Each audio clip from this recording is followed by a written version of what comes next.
we just got back from that vigil, and I was telling you out on the porch that it was just amazing because even for me, we were standing there and people in the community didn't know who I was, but I had a couple come up and pray with me. And I mean, that's just who these people are. This is Sutherland Springs. We're a good old country town.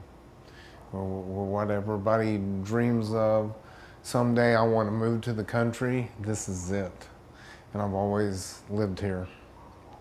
And you've lived here, what, your family, how long now? 4 generations. My great-grandfather bought the place during the Depression. Back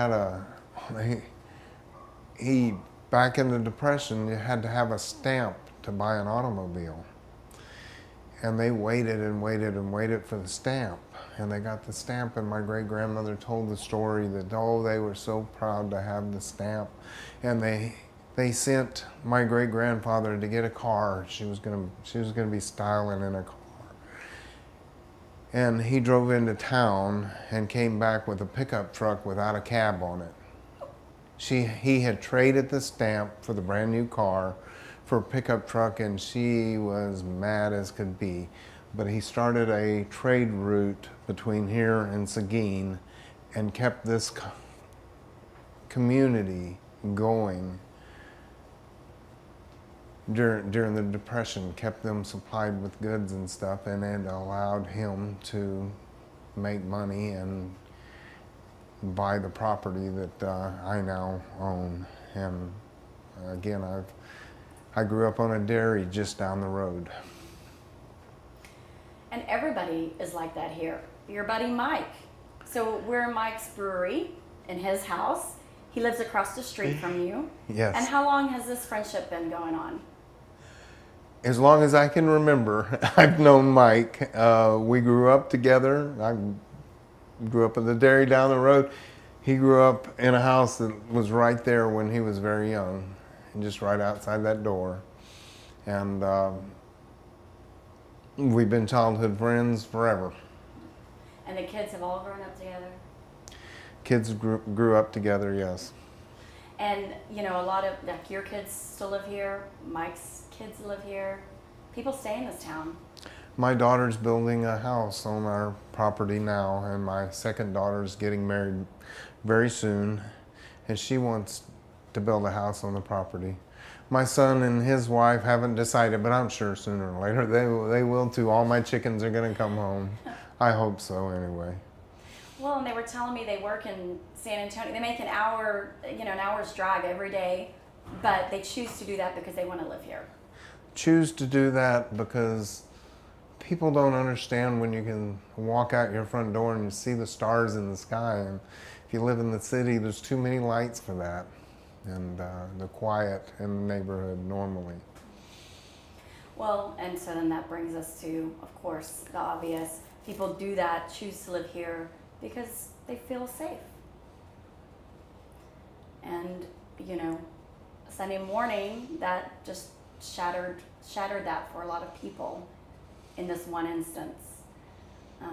So just tell us a little bit about how people are dealing with that. Well, the community's coming together. We just came from a vigil, and I don't. This was so tragic.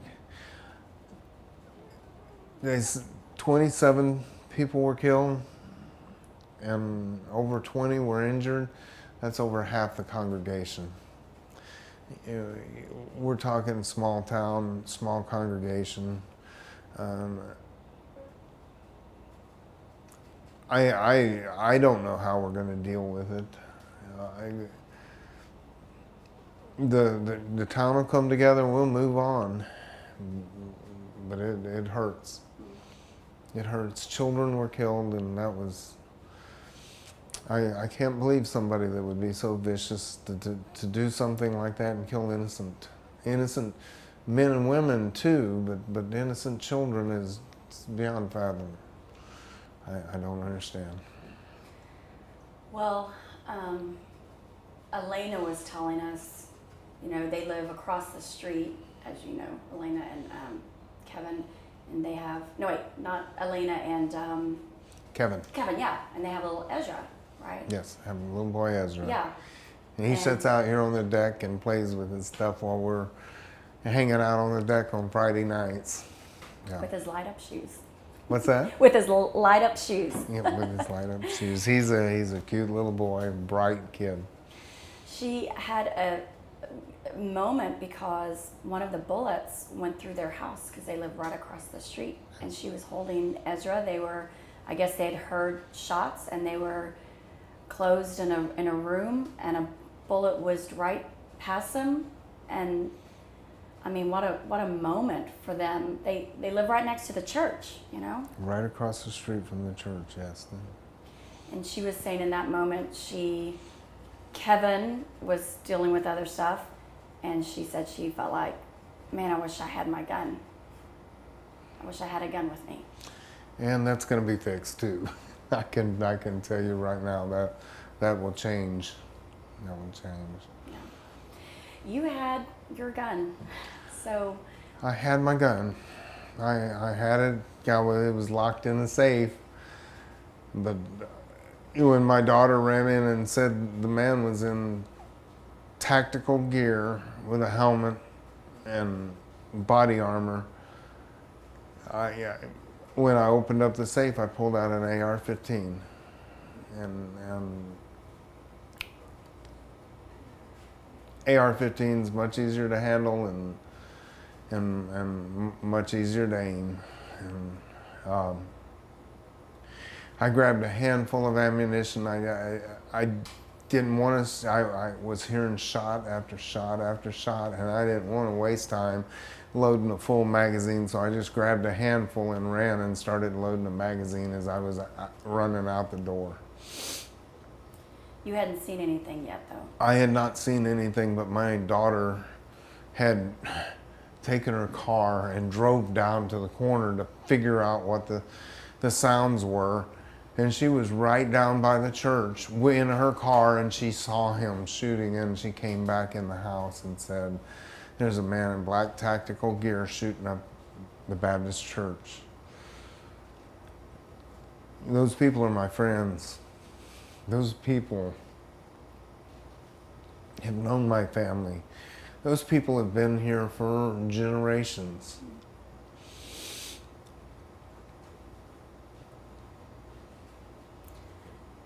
I kept hearing those shots, and I knew every shot might be representing another person getting hit by a bullet.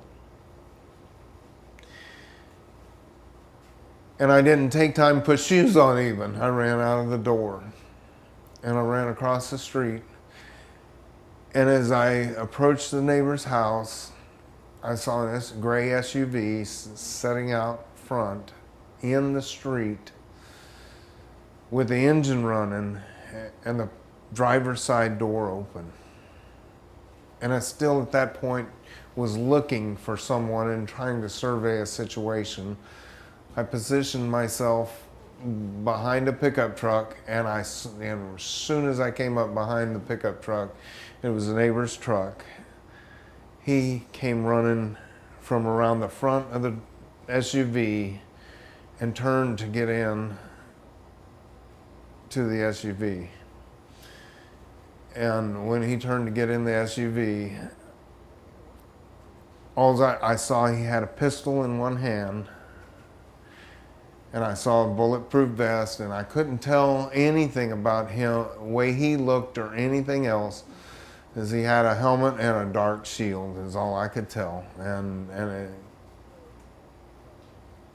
He saw me, and we exchanged gunfire,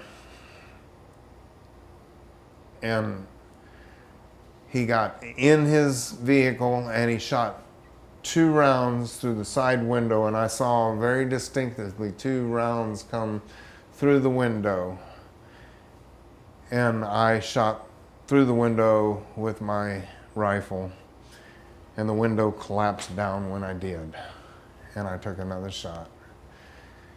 And he drove off and turned down 539, And I looked to the left, and I saw another man in a pickup truck. Yeah, I didn't know him or anything else, but he had been parked at the stop sign and saw the whole thing. I ran over and tapped on his window, and I said, that man just shot up the Baptist church, and we have to stop him. And he opened his door. This is a crazy thing to open a door for a man with a rifle that you just saw in a shootout. But he opened up his door, and I got in, and we gave chase. And he was driving very fast. And when he started, we couldn't even see the guy. He was already out of sight. But and we were passing cars and stuff, and we called 911. He called 911. And the first thing I did, because I had no idea how many rounds I started with, because I just grabbed a handful out of a box and stuck them in a magazine, and I thought, what if we catch him? And I dropped the magazine out and looked, and I had one round left in the magazine. Put it back in, and I knew at that point I had one in the chamber and one in the magazine. And I told 911, get there quick, we're going down 539. They said, where down 539? And about the time they asked that, we were at a crossroads where it turned toward Livernia. At this time, we had already regained a visual on it, and we could see him. And we told them where the crossroads were, and they said they were sending officers, and we were staying on the line. And we gave chase in total, they say it was 11 miles. And he slowed down, started slowing down. He left the road, and it looked like he was going to come to a stop. And I reached over and I opened the door, because I thought I was going to have to keep cover behind the door and get my rifle into position, because I didn't know what was coming. And just as I started to open the door, he took off again. He hit a road sign. It collapsed over the SUV. He got back up on the road and ran about 100 yards more down and back in the bar ditch the other side. And it was kind of in a curve. And we pulled up onto the curve and we stopped. And at that point, I told the driver, get down behind the dash, just stay out of the firing line.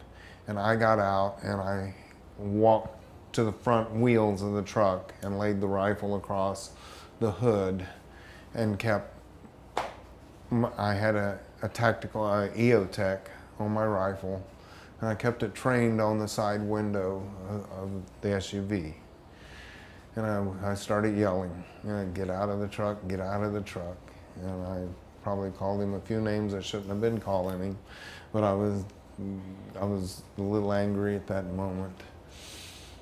And I waited a few minutes, wondering how long it was going to take the law. And I didn't know exactly when they drove up, because the first thing I heard, I was focused on the SUV and wasn't watching what was coming down the road. And I heard a PA system say, driver, get out of the truck with your hands up. And he said it a second time, and I laid the rifle on the hood, and I started to walk to the back of the truck with my hands in the air. And he said, not you. And he said it on the PA, he said, not you. And I'm like, fine. And I went back over, and I grabbed my rifle and put it back over the hood of the truck. At that point, I realized there was only one car there, and I might still be of some sort of use. And apparently he thought I might be some sort of use also at that point. And waited there until about 5 or 6 more squad cars came. And when those cars came, I figured my usefulness in this was over. And I took my rifle down and I laid it on top of the toolbox behind the cab. And I started to walk back to the cars, and they came with the PA system again and said, get back, we'll come get you. And they brought the cars down, a car down, so I could use it. as we walked back and got backward away from the fire, the potential fire. And they tell me now, I hit him a couple of times, and they say that at some point he ended it himself. And that's the official autopsy, is he ended it himself. But I stopped his aggression and made him run. I turned his fight into flight.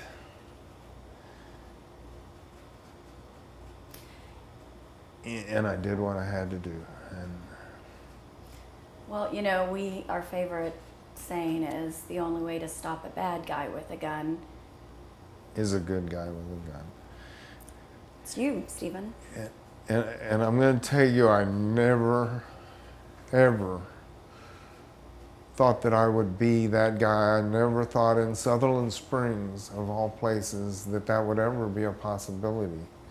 But it was always in the shooting sports and stuff. I used to shoot at a local shooting league at Black Hawk Range, and it was a weekly shoot, and they would come up with creative things, hitting multiple targets and moving and things like that. And we'd do a competition shoot 1 week out of or 7 weeks in a row, and the 8th week we would all bring a potluck. They'd supply the barbecue and we'd supply the side dishes, and we'd have awards. And it was fun and it was exciting, and it turned into shooting with the kids. And that was a really interesting story too, because we started shooting and we got qualified to be NRA instructors, and we started teaching the kids. And the range learned us that they gave us their secondary range. They learned that we were there every week with the kids, and they said, your kids shoot free. And they gave us their secondary range. And then week after week, our wives, we would get off church and we would go out, and the wives would shoot while the men were shooting with the kids. And then when us guys got through shooting with the kids, the wives would take the kids and they would go back and they would fix dinner for a Bible study, and it was the men's shooting league. And we did this week after week after week, and just the kids enjoyed it. It was a whole family. The range started sending people we didn't know. Said, take your kids down there and shoot with them. They'll train them. They'll train them. And we had several rules that the parents couldn't just drop their kids off and leave. We're not babysitting. And we had rules like we had one instructor for every youth on the line.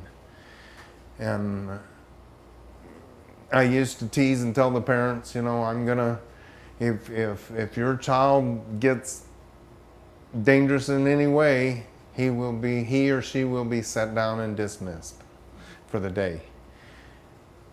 My 3 kids were NRA distinguished experts with a pistol through the NRA plan by the time they were 8 years old.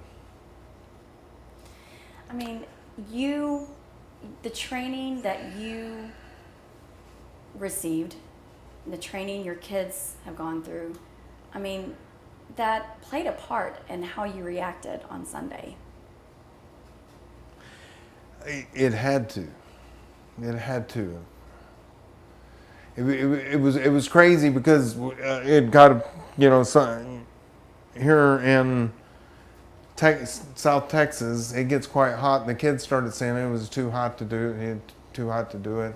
So we stopped for the summer. The range called us back and said, we call y'all our church group.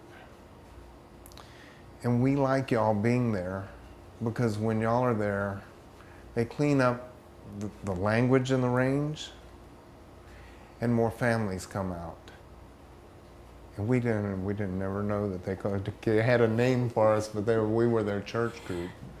And we were instructing kids that we met that were brought out by the range and said, well, we got a family that said, well, where can my kid do this? Well, right here. And the range let us shoot there for free because of what we were doing. Well, it's a testament to your faith too. And I know that you said that you're a spiritual man and faith is important to you. I saw it at the vigil.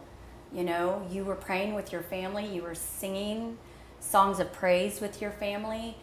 How is that carrying you through? How did it get you through Sunday and stays with you now? It's the only thing that carries me through. Your faith. I am a very blessed man. And my Lord has blessed me more than you can imagine. I have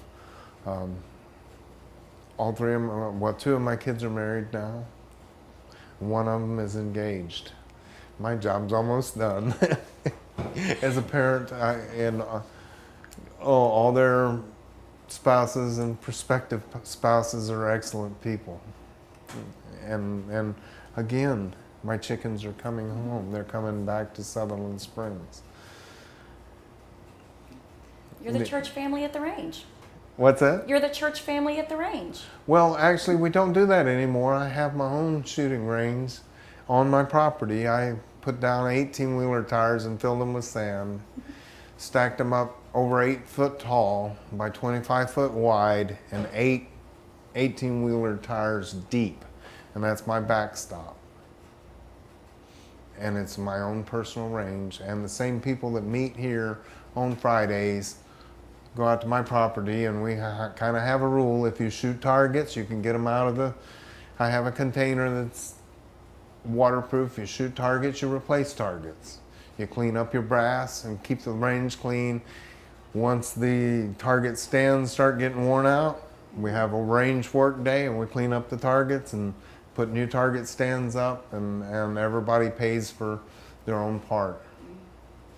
It's fun, but it's also training. You're having fun, but you're also learning your firearm and training. And how many people do you think now find that really important? I would hope that a lot of people think that that's important now.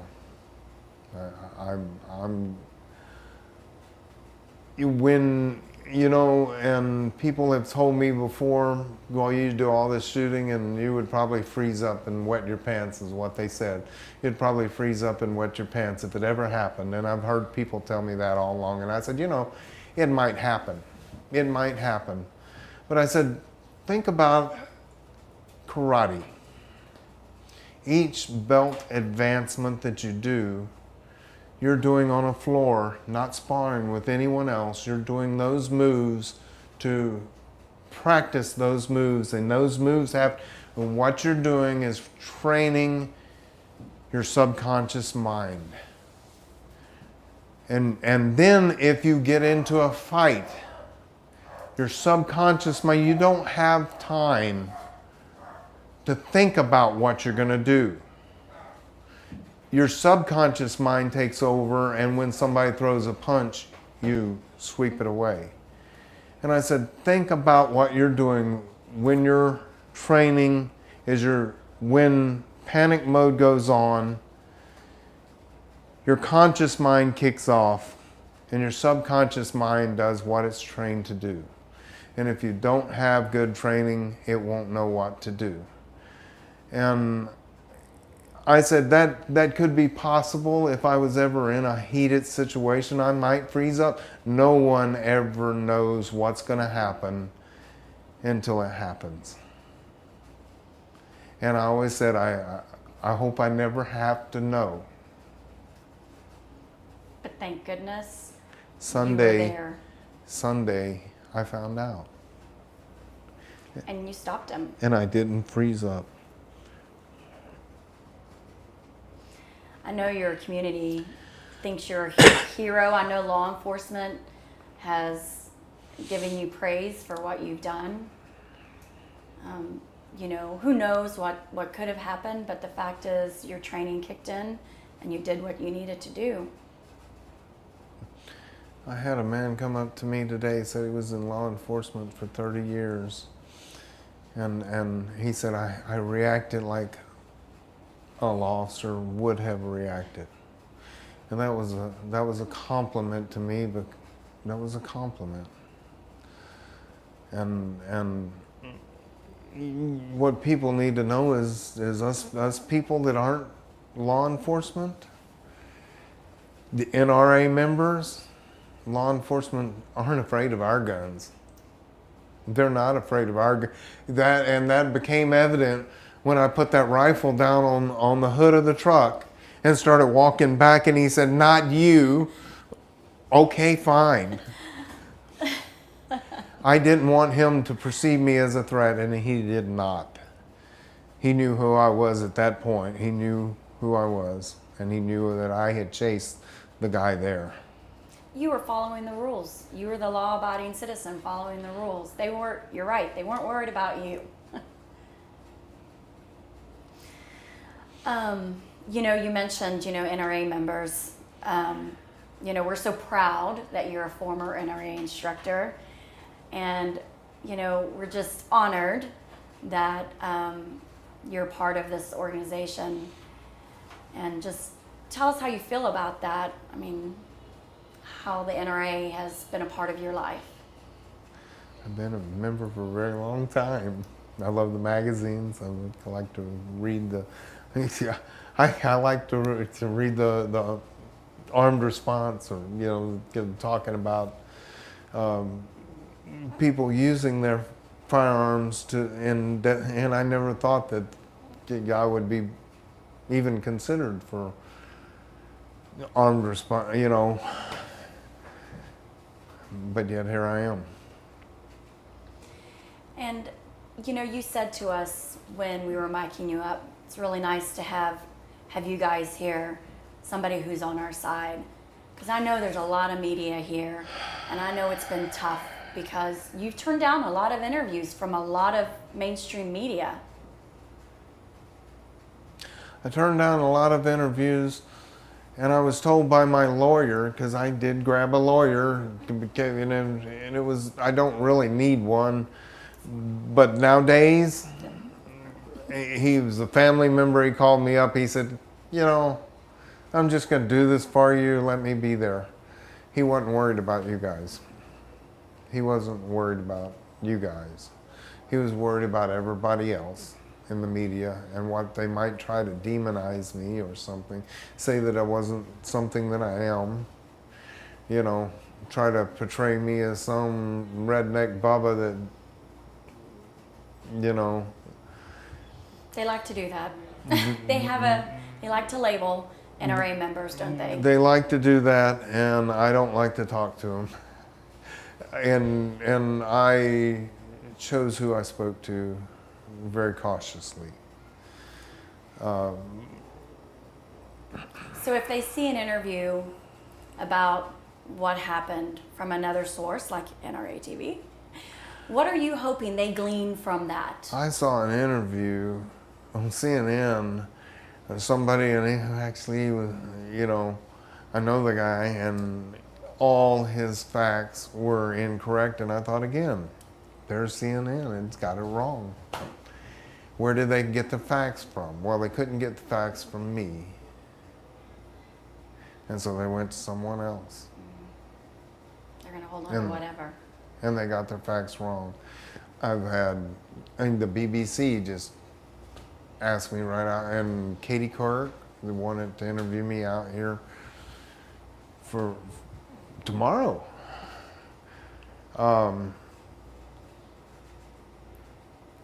First off, I don't even want the spotlight. What should be in the spotlight is this community and what happened over there. The pastor's 14-year-old daughter was killed, and him and his wife were in Oklahoma. The pastor's daughter was murdered by a maniac. A whole family, 4 children and 2 adults were murdered by this idiot. And people want to talk gun control. And they're worried about my rifle. They're worried about my rifle. And I don't even care if anyone knew who I was. I didn't care. if anyone knew who I was. In fact, it took my lawyer telling me, you're going to have to talk to the media. He said we can choose them, and it was funny because we chose one. He was a young man that was in my shooting club, graduated from Harding University, Harding Christian College. I went to Abilene Christian. I taught him how to shoot, and now he's a anchorman for some ABC affiliate in Arkansas. And he called me. He called me and he asked me, he said, I don't want to pressure you I said, I would love to have someone on my side. And so he came down and he did a interview with me before you guys did. That's great. I'm glad he was somebody you could trust. We feel honored that we are somebody you can trust as well. We know the message. Well, again, he was NRA member and another one of the distinguished experts from my group. Sounds like you've had a few of them. I have. I also taught some defensive classes and dealt with, this seems so funny now, situational awareness, seeing what's around and things like that. And I was no longer actually an NRA instructor at that point, but I thought that I could teach people about different types of actions and stuff and different ways to carry it from my experiences. And I had people talking to me all the time saying, I'm a woman and I'm small and I fear walking down the street. I can teach you, and we would do classes of anywhere from 10 to 20 people. And it's been a couple of years since I've done one of those. But we get to talk to a lot of women who have come to the realization that their personal safety depends on a decision to purchase a firearm. Well, and I've discussed it with Joe Tackett, the sheriff here in Wilson County before, and he knows that I do or did classes in the past, and that's another thing about the small town, because Joe Tackett said, "Oh, your mother knew me when I was this tall. My mother knew him when he was that tall." So Joe Tackett's known my family, and I know who he is, and in small town, anything goes wrong or something, I have personal connection to the community, in which when my kids were growing up, they couldn't get away from with anything. Anything they did wrong, someone in the town saw them do that, and I knew it before they got home. I love that too about this community. It's like I got eyes everywhere, and some people hate that. The teenagers hate that. Well, some people say, "Oh, in small towns, everybody got their nose in business." If your business isn't bad, who cares? That's right. My business was never bad, but I did do things when I was a teenager, and I got home and my dad said, "What were you doing?"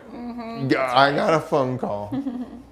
So I wanted to ask you about Johnny real fast, because you mentioned he doesn't live here, and so he didn't know you when you stopped him and said, did not "Hey, know me. let's go." He didn't know me. But you saw him tonight for the first time at the vigil? Since that day? Since yesterday? Yeah, I think that's the first time since I saw him since yesterday. What did he say to you? Well, he gave me a big hug, and he said we did what we had to do. And I said, "Absolutely, brother." It's funny how a situation like this can get someone to call you brother. Brings people together. And it was amazing. Like I say, he just let me in his truck, and we were on the run. But he saw the whole thing go down, right? He And saw Kevin saw the whole like there were people in the community that saw this happen. It happened in Fred and Kathleen are the neighbors that live right outside this door in the next house over, and it went down in their yard. Fred's been a friend of mine for a very long time also. And he saw the whole thing happen through his window. I called him up and I said, man, because when they shot at me, put a hole in his bullet hole in his house and put a hole in his windshield to his wife's car. And I said, man, sorry about the bullet holes in your truck. I was using it for, to hide behind. He said, man, you can use my truck for whatever you want for the rest of your life. It doesn't matter. He said, you use my truck. Good for Fred. Good for Fred. Well, he's that kind of friend anyway. Yeah. He was glad you showed up with your gun. He was glad that I showed up with a gun. Yeah.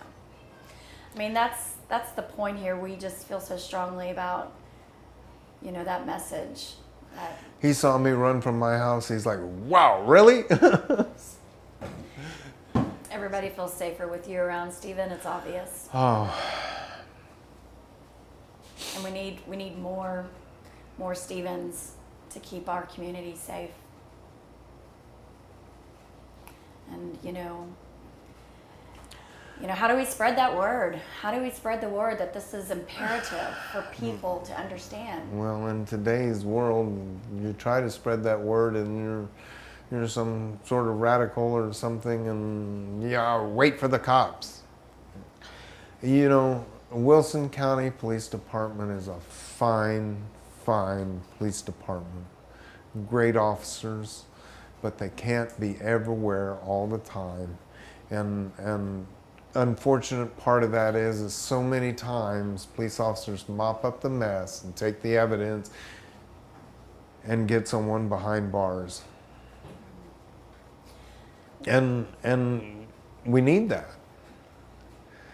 But they can't be everywhere all the time. And sometime you got to be responsible for yourself. Yeah. We've had law enforcement come on NRA TV and say, you're your own best line of defense. We can't be everywhere at all times. We will come as soon as we can, but you are it. When something goes down in your house with your family, I'm going to tell you the way it is here in Wilson County. If you call the Wilson County Sheriff's Department, because it's such a small town and everything else, they're coming. They're coming as fast as they can, and there's 5 cars coming sometimes. Because you may be the only call, and they're sending everybody, and they get there and they take care of whatever the problem is. But they may be all the way over wherever. Yeah. And they may be wherever in San Antonio too, or anywhere. Law enforcement gets there as fast as they can, and they do as good a job as they can. But sometimes you have to take care of yourself. Sometimes you drive 11 miles taking care of the problem. Sometimes you drive 11 miles. And when they were called, they had an active shooter at the church. They were coming to the church. And they had people down at the church, and they didn't know at that point, they didn't know whether there was a second shooter or anything else. They're coming to the church. That's where the people are. That's where the people that need help are. And until we called 911, until Johnny called 911,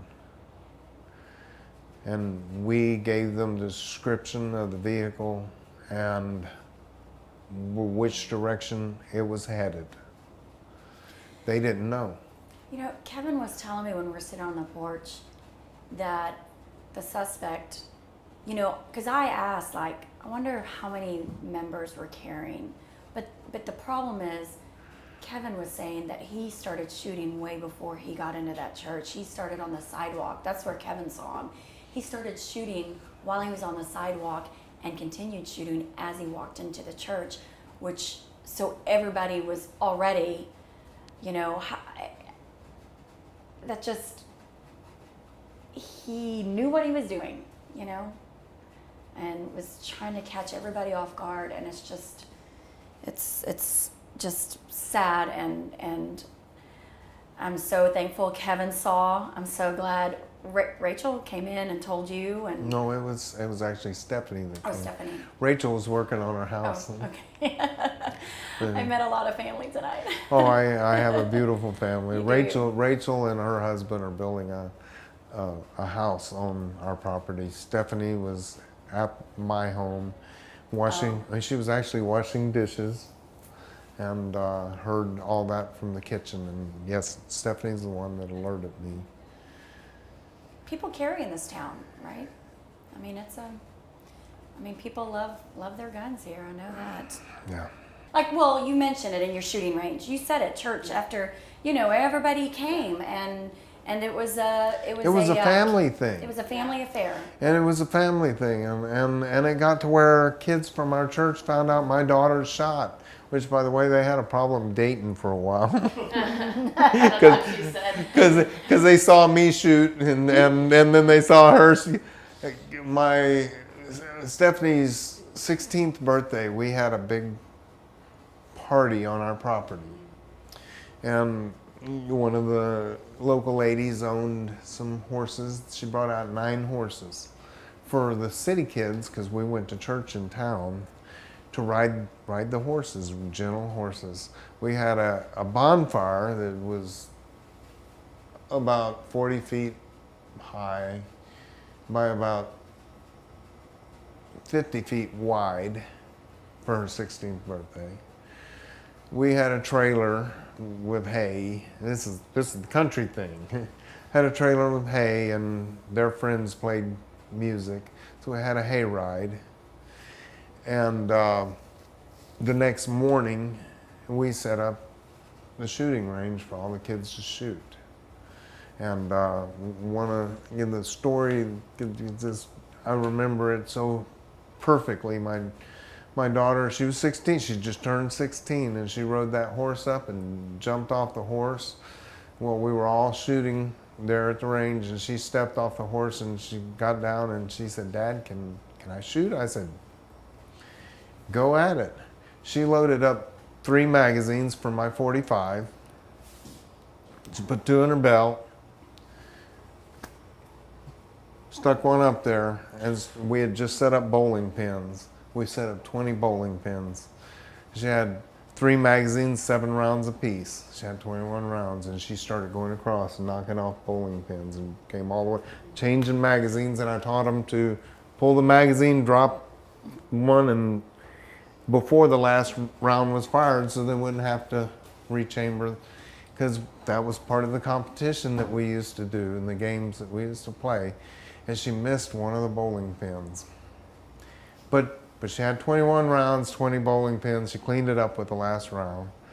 And one of the guys, and then she turned, swung up on the horse, and started to ride off. And the guy says, "You can't go after you did that." She says, "Sure I can, I'm done." And she kicked the horse and ran. He looked at me and said, "She always shoot like that?" I said, "No, she missed one." It's a disappointing day. Yeah. It's a disappointing I said, "No, she day. missed one." Yeah, and he's looking like at her. me with his mouth wide open. Just not like her to this one. Yeah. And of course that was a big joke, but Yeah. she was really good with a pistol. Yeah. And that was when she was 16 and she was shooting a .45. And the way the NRA starts with a simple rimfire pistol, 2 hands on a table, and starts the process. First step, 2 hands on a table, shooting at a target. Now, use 2 hands standing up, and you just move, and then right hand, left hand. She didn't know how to flinch with recoil when I moved her to a .45.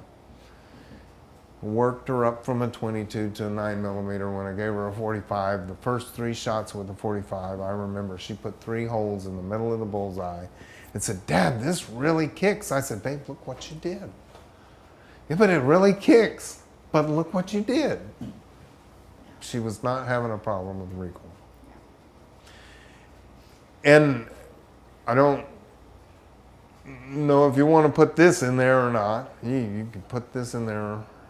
I'd kind of like to talk to Heather Deppy. Do you know who Heather Deppy is? Yeah. Heather Deppy was one of my shooters.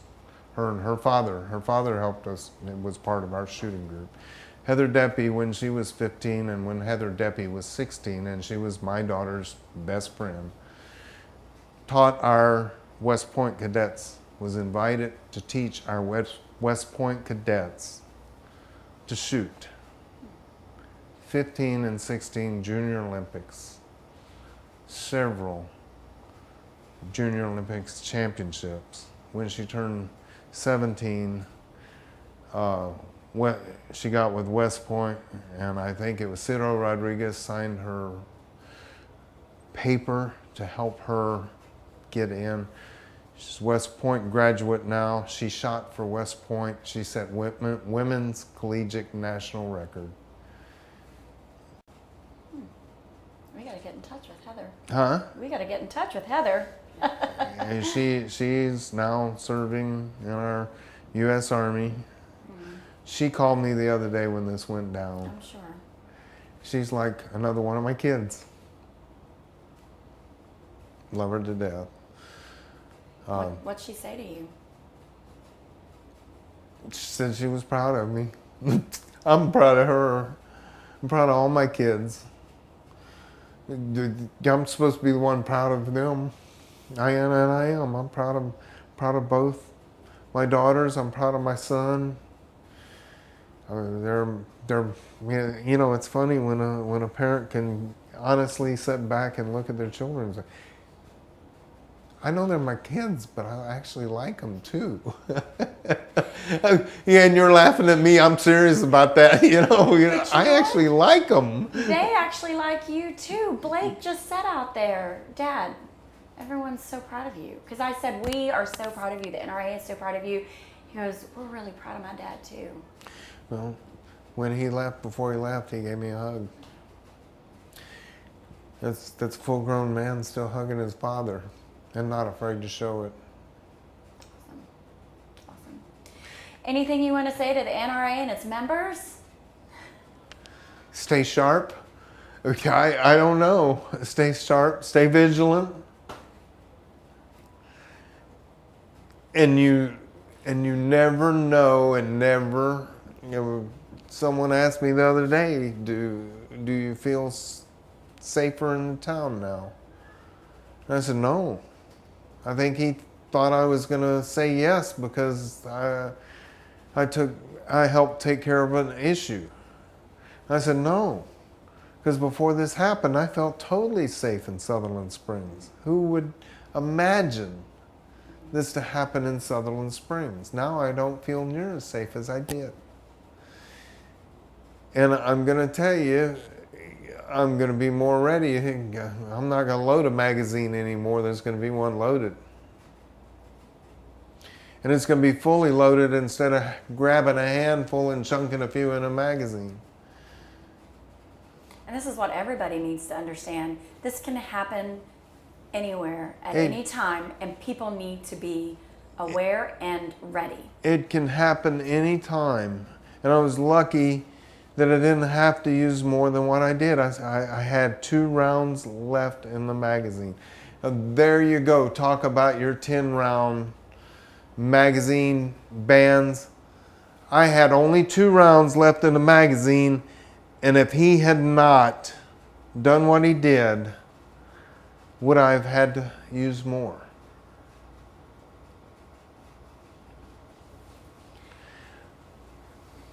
So there's a lot to learn from this, and this country needs to open their eyes. Yep, they think that having gun legislation and stricter gun control is going to solve what happened. Oh, you don't need any more than 10 rounds. Oh, really? Are you sure? I didn't this time. But I could have. I was down to 2 and didn't know the future. The next time I'll have a full magazine, and it'll be over 10 rounds. Good guy with a gun, Stephen.